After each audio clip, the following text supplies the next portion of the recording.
She threatened my kid. A note slipped under the door, official, menacing. I knew, pure Karen. My blood boiled. Then she rang the doorbell. Big mistake. She didn't expect my son, 6'4", and absolutely done. I bent down and picked it up. Heavy paper, fancy envelope, stamped right at the top. HOA Community Board, Maple Ridge Estates. And underneath, in angry, bold red letters that practically screamed, violation notice. My heart started doing a weird drum solo against my ribs.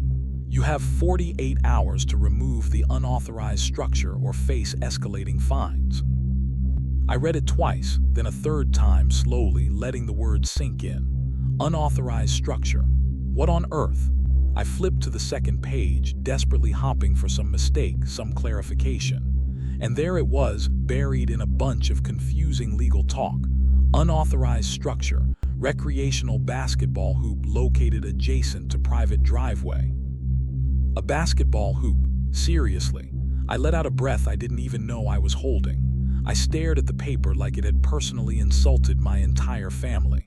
Our hoop wasn't even permanent. It had wheels. We kept it pushed neatly to the side. It wasn't blocking anything, wasn't hurting anyone's precious lawn gnomes. Yet here it was, labeled like it was a pile of garbage or spray paint on a wall. But it wasn't just the absurdity that hit me. It was what that hoop meant. We'd gotten it 2 summers ago, right after my son, Alex, shot up like a weed. He grew nearly 8 inches in what felt like 3 months. Suddenly, my sweet boy was clumsy, tripping over his own feet, embarrassed by how long his arms and legs had become. By the start of 6th grade, he was already taller than half his teachers. People constantly asked if he'd been held back a grade. He stopped wanting to go to birthday parties, stopped raising his hand in class, just tried to fold himself up and disappear. Then we found that hoop. It was cheap, second-hand, a bit sun-faded but sturdy, and it changed everything for him. He'd be out there for hours, rain or shine, sometimes with friends, often alone, just dribbling, shooting, lost in his own world. That little patch of driveway became his safe space. That simple hoop gave him rhythm, control, focus. It gave him something that was completely his, something where his height was an advantage, not something to hide. And now the HOA wanted it gone. Not a polite request, not a discussion, a demand. With a countdown timer and a threat of fines that could go up to $1,000. I looked at the letter again, really seeing the tone underneath the official words. This wasn't just a notice. It felt like a warning, an attempt to shame us, to push us around. My hand tightened, crumpling the edge of the paper. From upstairs, I heard it thud, thud, thud. The soft, muffled sound of Alex bouncing his basketball on the carpet in his room. He always did that when he was thinking hard or worried about something. My gaze flickered towards the stairs, then back to the hateful letter in my hand. Part of me wanted to laugh at how ridiculous this was. Another part wanted to march right across the street and demand answers. But mostly, I just felt this cold dread creep in. Because deep down, I knew. This wasn't really about a basketball hoop. This was going to be a fight. And the worst part, they were targeting the one place my son actually felt strong and confident. I didn't have to guess for long who was behind this. As soon as I read unauthorized structure, one name popped into my head, Mrs. Eleanor Grayson. She lived right across the street, in a house so perfect it looked like a dollhouse, hidden behind hedges clipped with military precision. Mrs. Grayson, retired school principal, self-appointed queen of the HOA board, and the kind of person who probably alphabetizes her spices. Rules weren't just rules to her. They were sacred texts, and anything that disturbed her perfect, quiet little world, especially kids having fun, was basically a crime. We'd had run-ins before. Nothing major, just little paper cuts of passive aggression. 6 months after we moved in, a polite note. Please refrain from leaving your trash bin out past designated collection hours. Signed, E. Grayson, HOA Compliance Liaison. Then came the whispers about noise. Basketballs do echo off pavement, you know. It carries. Then another note, this time about kids from the next block playing on our lawn, as if fun itself was contagious and needed to be quarantined. But the one that still made my jaw clench was the typed message left in our mailbox last spring. Athletic wear should be reserved for sports activities, not public display. Your son is growing quickly. Perhaps it's time to consider clothing that reflects maturity and respect for neighbors. Typed, printed, signed. It felt less like a neighborly suggestion and more like a judgment wrapped in fake politeness. She didn't like that Alex, already tall for his age then, was comfortable in shorts and a t-shirt in his own yard. And now this. No note, no quick chat on the sidewalk. A formal violation notice shoved under my door like a summons, a threat, a countdown. I stared out the window at her perfect, still house. The curtains didn't move, but I knew this wasn't about a hoop or community guidelines. This was about control. This was about a woman who couldn't stand anything or anyone that didn't fit neatly into her sterile, noise-free picture of suburbia. And Alex, a rapidly growing 12-year-old boy, built like a young linebacker, finding joy in sweating on his own driveway. He definitely didn't fit. A sharp, hot knot tightened in my chest. It felt surprisingly like hatred, quiet but intense.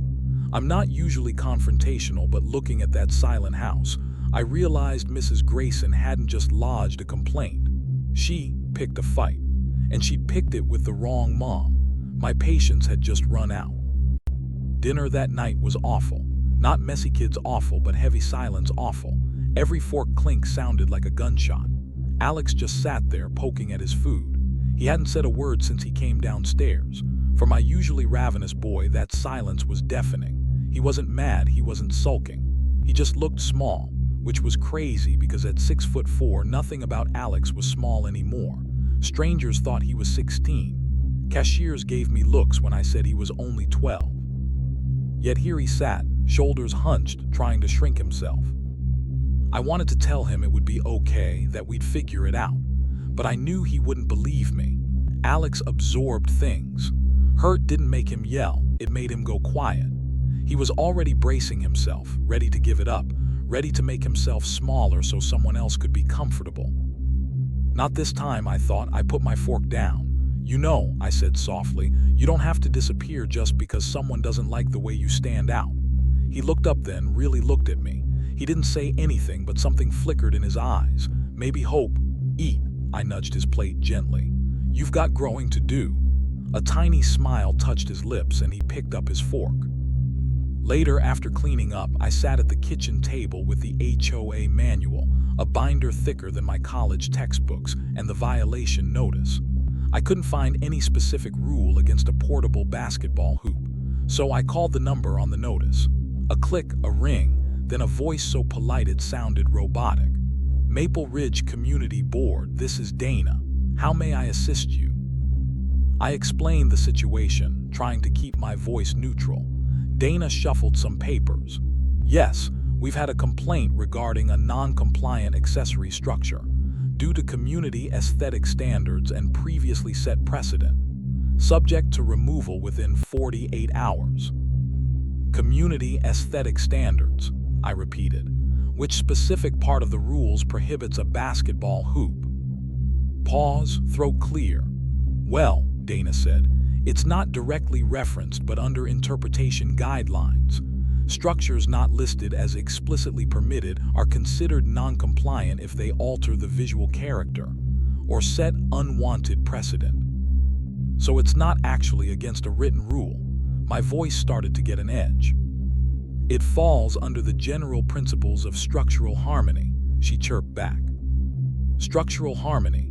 I almost laughed out loud. My sturdy, black basketball hoop was disrupting structural harmony more than the neighbor's army of garden gnomes or Mrs. Grayson's perfectly manicured to within an inch of their life hedges. And who filed the complaint? I asked, already knowing the answer. I'm sorry, ma'am, all reports are confidential. Of course they were. That was it. I wasn't just fighting for a piece of metal and plastic anymore. I was fighting against a wall of vague words, precedent, interpretation, community values, carefully built so people like Mrs. Grayson could hide behind it and control everyone else, erasing a kid's simple joy with an anonymous complaint. They weren't asking me to follow rules. They were flexing their power, reminding me who was in charge. I ended the call abruptly. "Thank you," I said, hanging up before Dana could offer any more empty politeness. The silence in the kitchen felt heavy. I looked out at the hoop, standing harmlessly in the dimming light. This wasn't going to be fixed with polite phone calls. They were testing me, and they were about to find out I don't back down when my son is involved. Friday morning arrived with a knot in my stomach. The violation notice had mentioned a final inspection at 10 a.m. sharp. The wording felt ominous, almost ceremonial, like they weren't just checking compliance. They were expecting to witness a surrender. I was upstairs, trying to distract myself by folding laundry when the knock came. Rap, rap, rap. 3 sharp, purposeful knocks, not friendly, not hesitant, the kind of knock that says, "We're here and we mean business." I froze, a t-shirt clutched in my hand. Then a second knock, slower, heavier. Knock, knock, the kind that says, "We know you're in there, open up." My heart started hammering. I moved towards the stairs, telling myself to stay calm, be rational. But my body was already on high alert. Halfway down, I saw movement near the front door, and then the door opened. But it wasn't me who opened it, it was Alex. He must have heard the knock and beaten me to it. He just stood there, filling the entire door frame. Barefoot, wearing old mesh practice shorts and a plain gray t-shirt, his hair messy. He looked tall, impossibly tall for 12. At 6'4", he towered over most adults. He didn't look angry or scared, just present, solid, like a young oak tree planted firmly in the ground. There was a quiet stillness about him that was surprisingly intimidating. My hand froze on the banister. Outside on the porch stood 2 men.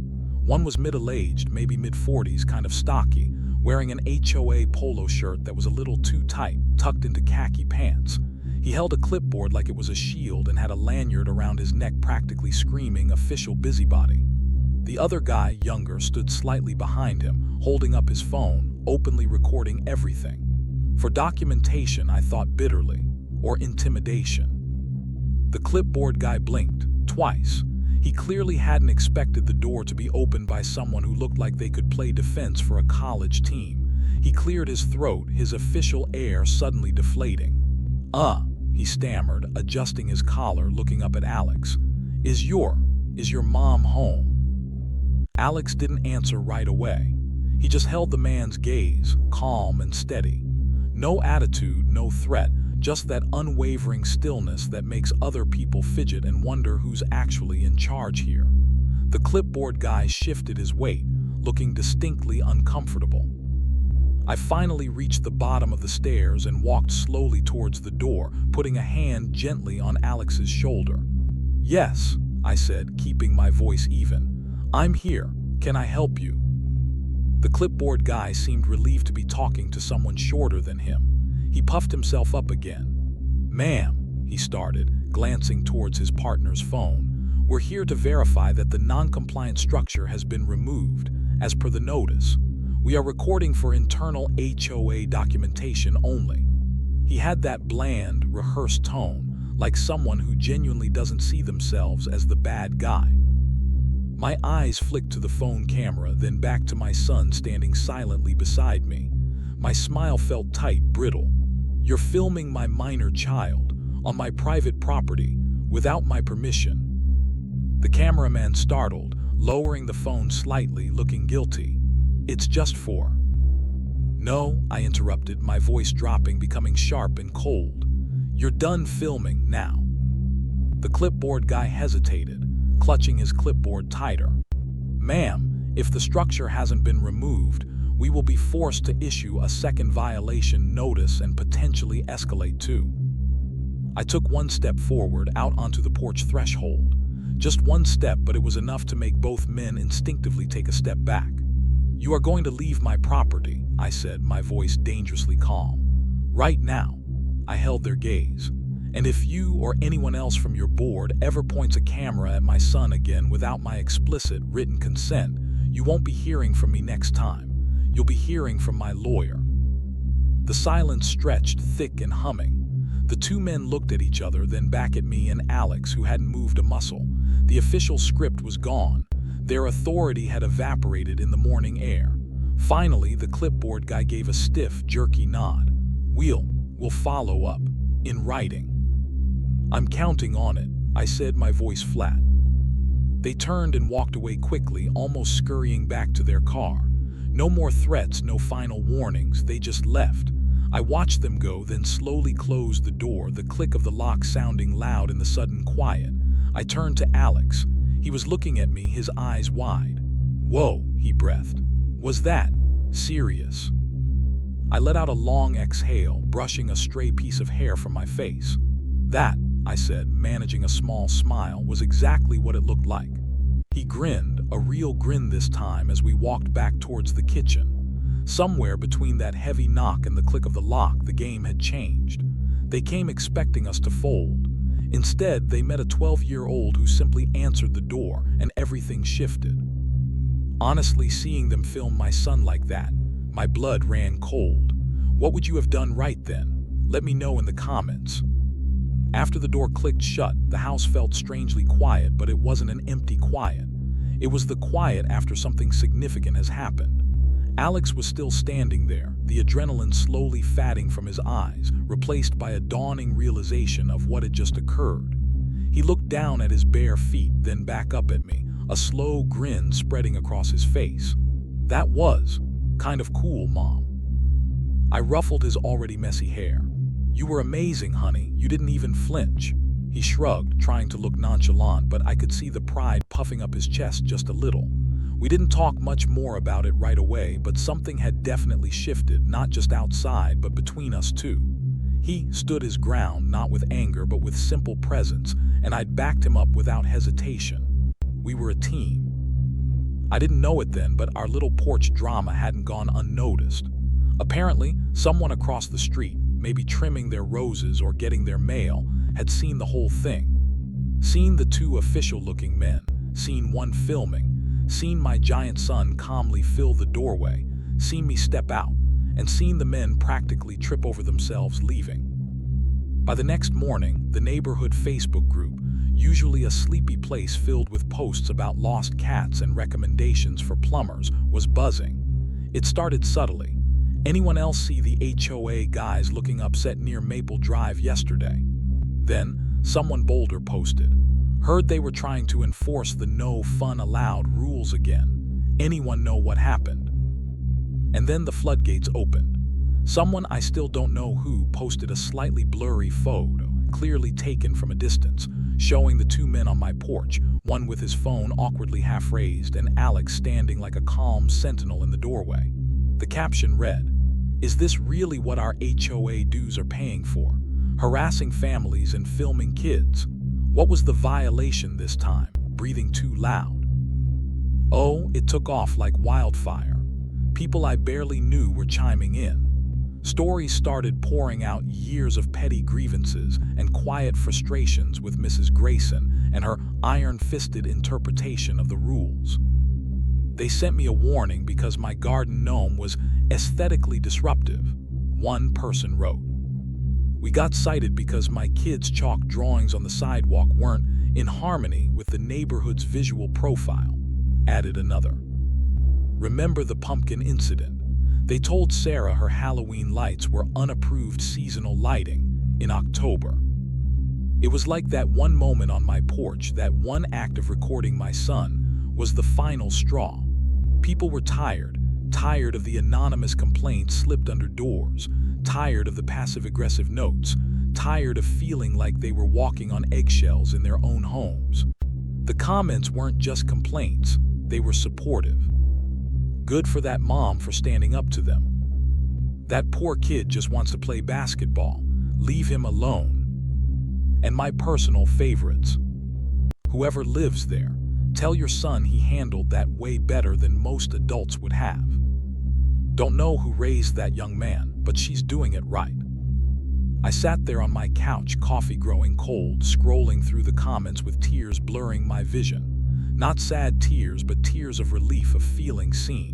We weren't alone in this.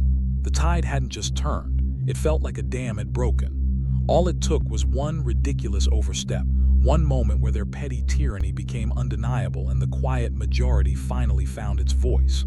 I didn't post anything, didn't comment or like. I just let the wave wash over me. For the first time since that notice appeared under my door, I felt like maybe, just maybe, we were going to be okay. 4 days. That's how long the online buzz simmered. 4 days of shared stories, digital eye rolls at HOA overreach, and a growing sense of community solidarity. Then another envelope appeared under our door. Same heavy paper, same official HOA header. But this time there was no angry red ink, no threats, just plain black type on white paper. My hand didn't even tremble as I picked it up. The heading read, Policy Update Regarding Recreational Structures. My eyes scanned the paragraph quickly. After internal review and community feedback, the board has updated its guidelines. Temporary recreational structures, such as portable basketball hoops, are permitted on private driveways provided they do not obstruct public walkways, impede vehicle access, or create undue noise disturbances during designated quiet hours. Homeowners are encouraged to store such structures discreetly when not in use. That was it. No apology, no acknowledgement of the harassment, no mention of the filming incident. Just a quiet, bureaucratic reversal. It wasn't an admission of wrongdoing, but it was a clear retreat. And then at the very bottom in smaller print was the kicker. A new signature, Emma Harris, temporary HOA president. Emma, the friendly mom I sometimes saw jogging. Underneath her name, please note, Mrs. Alanna Grayson has stepped down from her position on the HOA board effective immediately, citing personal health reasons. Personal health reasons, right. I pictured Mrs. Grayson, perhaps suffering from a sudden allergy to public opinion or a severe case of having her power checked. I didn't laugh out loud, didn't do a victory dance. I just folded the letter neatly, walked over to the fridge, and placed it right next to the original red-inked violation notice. A quiet little before and after display. The balance had shifted, completely, quietly, irrevocably. No shouting matches were needed, no dramatic showdowns at HOA meetings. Just a community finding its voice and one tall kid simply answering the door. It makes you wonder, doesn't it? Sometimes the biggest changes happen not with a bang, but with a quiet correction. Do you think Mrs. Grayson learned anything, or just retreated to plot her next move? That evening, the air felt different, lighter. The tension that had been humming under the surface of our quiet street seemed to have finally dissipated. The world felt peaceful again, balanced. I stood by the front window, nursing a cup of tea this time, watching the sky soften into twilight hues. And then I heard it, the sound I hadn't realized how much I'd missed. Thump, thump, thump, swoosh. Alex was back on the driveway. The familiar rhythm of the basketball bouncing on the asphalt, punctuated by the satisfying swoosh of the net, echoed gently in the calm evening air. It wasn't loud or disruptive. It was the sound of normal life resuming, the sound of childhood joy finding its space again. I watched him move, his tall frame no longer awkward but fluid, graceful as he dribbled, pivoted, and took a shot. The ball arched perfectly, slicing through the net. He didn't look burdened or self-conscious. The weight he'd been carrying, that need to shrink himself, seemed to have lifted. He was just a kid, playing a game he loved in his own yard. The hoop stood there, solid and unassuming, exactly where it belonged. His. Across the street, behind the perfectly clipped hedges, a curtain twitched in Mrs. Grayson's front window. Just a tiny, almost imperceptible shift of fabric. My breath caught for half a second, bracing for something, but nothing happened. No door opened, no figure emerged, no passive-aggressive note materialized. Just silence. And somehow that silence felt more like an admission, more like a surrender than any apology ever could. Alex made another shot, a clean three-pointer from the edge of the drive. Yes, he whisper-shouted to himself, pumping a fist, the pure, uncomplicated sound of triumph floating on the air.